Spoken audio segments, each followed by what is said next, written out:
کیا آپ ایک ایسے گاؤں کے بارے میں جانتے ہیں جہاں عورتیں اجتماعی طور پر قاتل بن گئی؟ 14 دسمبر 1929 کو نیو یارک ٹائمز میں ایک خبر شائع ہوئی۔ یہ خبر امریکہ ہی نہیں بلکہ ہزاروں میل دور ہنگری تک خوف اور سنسنی پھیلا گئی۔ خبر میں لکھا تھا کہ ہنگری کے ایک چھوٹے سے گاؤں میں تقریباً 50 عورتوں پر مقدمہ چل رہا ہے۔ الزام تھا کہ انہوں نے اپنے شوہروں اور گاؤں کے مردوں کو زہر دے کر مار دیا۔ یہ کوئی عام مقدمہ نہیں تھا بلکہ اپنی نوعیت کا انوکھا اور ہولناک واقعہ تھا۔ اس کہانی کو سمجھنے کے لیے ہمیں وقت کا پہیہ پیچھے گھمانا ہوگا۔ یہ 1910 کی دہائی تھی۔ ہنگری اس وقت آسٹریا ہنگرین سلطنت کا حصہ تھا۔ پہلی جنگ عظیم نے خطے کو بھوک، غربت اور خوف میں دھکیل دیا تھا۔ نوجوان مرد جنگ پر چلے گئے تھے اور گاؤں میں صرف عورتیں، بچے اور بوڑھے رہ گئے تھے۔ یہ وہ دور تھا جب عام طور پر شادیاں خاندانوں کی مرضی سے ہوتی۔ اکثر کم عمر لڑکیوں کی شادی ان مردوں سے کر دی جاتی جو عمر میں بہت بڑے ہوتے۔ عورتوں کو اپنی زندگی کے فیصلے کرنے کی آزادی نہیں تھی، نہ ہی طلاق لینے کا حق۔ ان کے پاس صرف ایک ہی رستہ رہ جاتا تھا، ظلم سہنا اور خاموش رہنا۔ یہ کہانی اسی ماحول سے جنم لیتی ہے۔ ایک چھوٹے سے گاؤں نیگریو جو بوداپسٹ سے تقریباً 130 کلومیٹر دور تھا۔ غربت اور سماجی دباؤ نے وہاں کی عورتوں کو ایسی گھٹن میں دھکیل دیا جس نے آگے چل کر ایک خوفناک شکل اختیار کر لی۔ کہا جاتا ہے کہ 1911 سے 1929 کے درمیان نیگریو کی عورتوں نے 50 سے زیادہ مردوں کو زہر دے کر مار دیا۔ کچھ خبروں کے مطابق یہ تعداد تقریباً 300 تک پہنچ گئی تھی۔ لوگ ان عورتوں کو فرشتہ بنانے والیاں کہتے تھے، کیونکہ جب کوئی مرد زہر سے مرتا تو کہا جاتا کہ عورتوں نے اسے فرشتہ بنا دیا، یعنی اس کی جان لے لی۔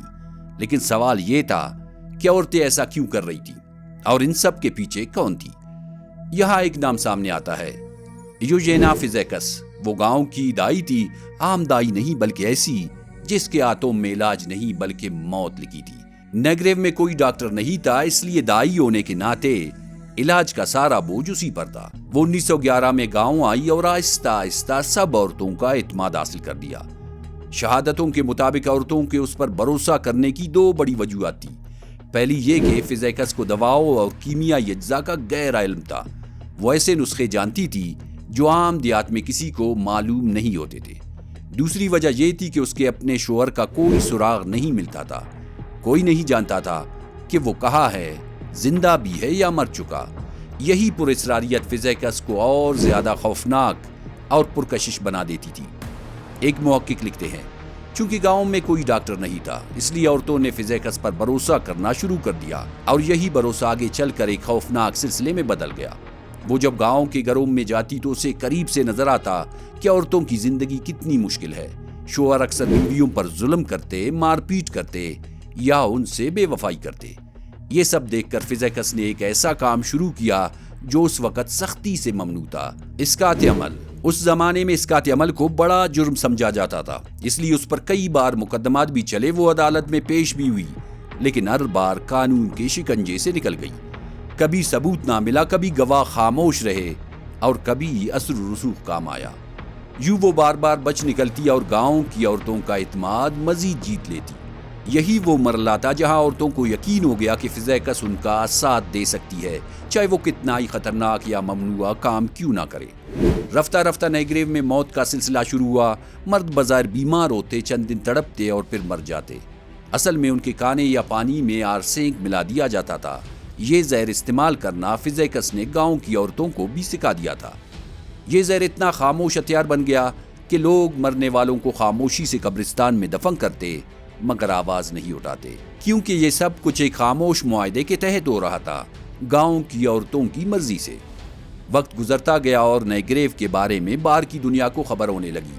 لوگ اسے قاتلوں کا گاؤں کہنے لگے، لیکن گاؤں کے اندر اب بھی سناٹا تھا، کیونکہ عورتیں ایک دوسرے سے ملی ہوئی تھی۔ مگر کہتے ہیں نا، راز ہمیشہ راز نہیں رہتے۔ 1929 کے شروع میں جب مرنے والوں کی تعداد تیزی سے بڑھنے لگی تو پولیس کو شک ہوا۔ قبرستان سے لاشیں نکالی گئی اور ہر لاش میں ایک ہی ثبوت ملا، آرسینک کا زہر۔ اب سب کی نظریں ایک ہی طرف گئی، یوجینا فزیکس کی طرف۔ 19 جولائی 1929 کو سپاہی اس کے گھر پہنچے، وہی گھر جہاں برسوں سے موت تیار ہو رہی تھی۔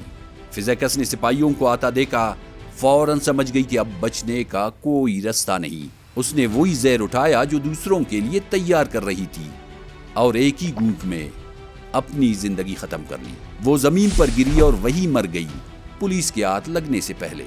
لیکن کہانی یہی ختم نہیں ہوئی، کیونکہ وہ اکیلی نہیں تھی، گاؤں کی عورتیں بھی اس جرم میں شریک تھیں۔ پولیس نے قریبی شہر سولونوک میں ایک بڑا مقدمہ چلایا۔ کٹہرے میں ایک ساتھ 26 عورتیں کڑی تھیں۔ یہ انگریزی کی تاریخ کا سب سے ہولناک مقدمہ تھا۔ فیصلہ آیا، 8 عورتوں کو پھانسی، کچھ کو بامشقت قید اور 7 عورتوں کو مرقید۔ باقی عورتیں بار بار ایک ہی جملہ دہراتی رہی، ہم بے قصور ہے۔ اسی لیے اصل حقیقت کبھی پوری طرح سامنے نہ آ سکی۔